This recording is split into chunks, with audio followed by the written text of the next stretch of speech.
Baik, kita masuk pada episode selanjutnya, 5 kesalahan fatal saat menentukan judul skripsi.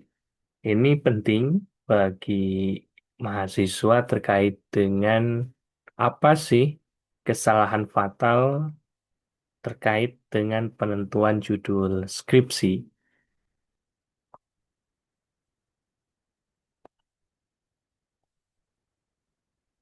Nah, mengapa judul skripsi sangat penting? Judul skripsi bukan sekedar nama penelitian, tetapi menjadi arah keseluruhan penelitian. Kalau kita lihat dari awal itu kan dalam kerangka penelitian itu pasti ada namanya itu pendahuluan, lalu ada metode, ada pembahasan dan kesimpulan. Nah, judul ini akan nampak dari keseluruhan dari penelitian. Makanya kalau dari awal kita salah menetapkan terkait dengan judul yang kita angkat itu akan tidak sesuai dengan latar belakang yang disajikan, metodenya tidak jelas, pembahasannya melebar, revisi akan terus-menerus. Jadi, hal inilah yang perlu kita perhatikan bahwasannya judul ini akan nampak dari keseluruhan isi. Keseluruhan isi penelitian itu disajikan dalam judul. Terkadang di antara teman-teman kita itu antara judul yang diangkat dengan isinya berbeda. Judulnya bagus tapi isinya tidak ada, atau judulnya kurang bagus tetapi isinya bagus. Nah, inilah yang perlu diperhatikan bagi teman-teman semua. Selanjutnya, apa itu kesalahan pada penelitian atau judul itu? Yang pertama adalah terlalu luas. Jadi judul ini terlalu luas. Contoh kesalahan konsep sabar dalam Al-Quran. Ini nampak sekilas bagus, tetapi terlalu luas. Karena ayat-ayat tentang sabar itu kan banyak, bahkan penafsirannya pun beragam. Nah, ketika konsep sabar ini dalam penelitian skripsi terlalu luas, maka perlu adanya pembatasan. Sehingga pembatasannya ini kita bisa menggunakan tokoh, bisa menggunakan ayat yang spesifik, atau dengan pendekatan yang berbeda. Nah, dalam hal ini misalnya ketika konsep sabar dalam Al-Quran itu kita spesifikkan dengan ayat Al-Quran yang hendak kita kaji dan tokoh yang hendak kita angkat. Misalnya Al-Baqarah ayat 153, lalu dalam perspektif tafsir Al-Misbah.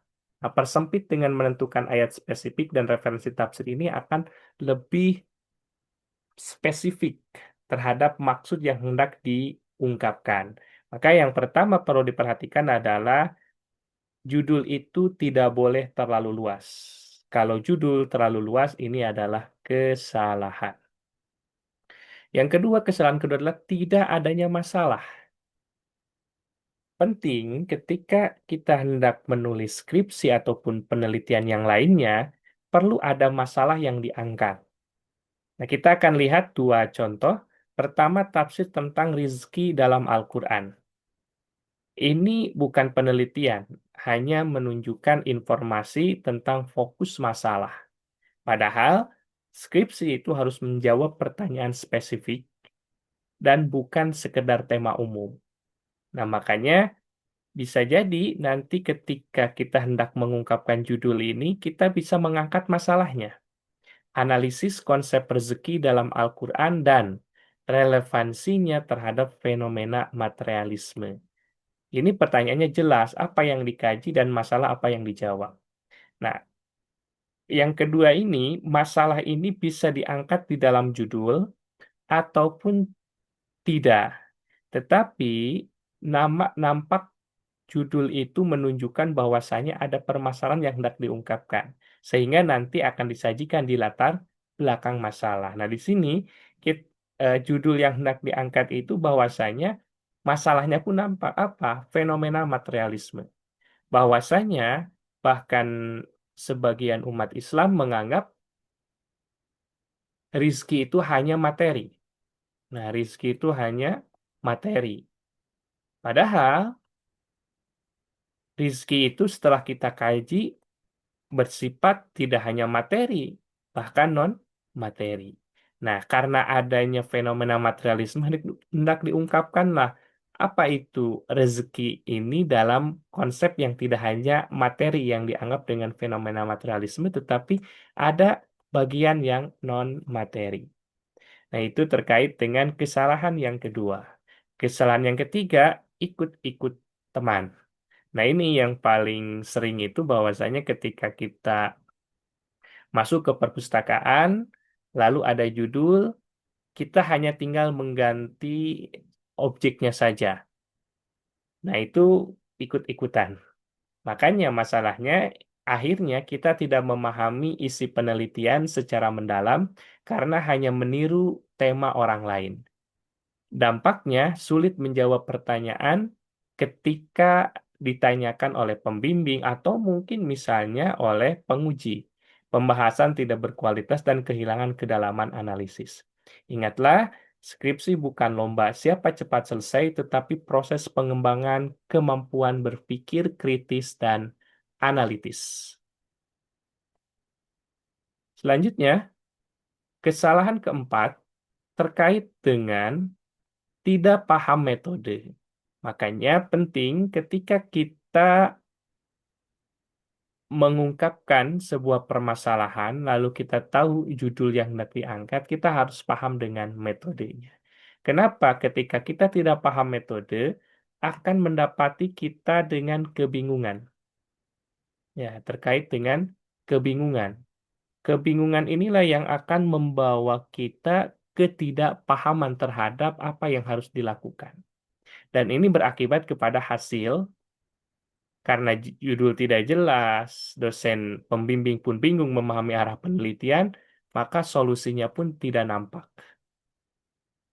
Nah, karena itu penting kita memahami metode. Nah, pemahaman metode ini bisa kita sajikan di pendahuluan bab 1 ya, pendahuluan tentang metode. Metode itu kan kumpulan. Kumpulan terkait dengan langkah-langkah yang harus dilakukan. Nah, langkah-langkah yang harus dilakukan supaya mencapai apa yang hendak diinginkan. Nah, dalam judul pun bisa disajikan terkait dengan metode yang hendak digunakan. Misalnya, bisa dengan perspektif tafsir Ibnu Katsir, ada pendekatan tafsir tematik, ada analisis komparatif tafsir At-Tabari dan Al-Qurtubi. Contoh misalnya, konsep rezeki pada surat Al-Baqarah ayat 153, studi komparatif tafsir At-Tabari dan Al-Qurtubi. Atau misalnya terkait dengan maudu'inya hendak diangkat. Kesehatan dalam Al-Quran, analisis studi tematik atau tafsir maudu'i versi siapa. Misalnya kalau hendak diungkapkan tokohnya. Nah yang kelima, nah ini nih terkadang mahasiswa itu malah memberikan hal yang terlalu rumit.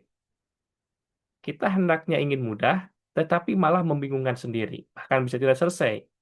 Contoh misalnya kita menggunakan berbagai hal untuk disajikan dalam skripsi kita, analisis epistemologis, hermeneutika, dalam tafsir multidimensional, bla bla bla bla. Terlihat keren, tapi Anda sendiri boleh jadi belum tentu paham. Bahkan sulit dijelaskan dosen pembimbing dan lebih sulit ditulis dan dikembangkan. Jadi, judul yang baik itu jelas, bukan rumit. Kecemerlangan akademik tidak diukur dari hanya sebatas kompleksitas bahasa, tetapi nanti di kedalaman analisis. 5 hal ini saya kira bisa menjadi pertimbangan supaya judul kita bisa diterima oleh dosen pembimbing.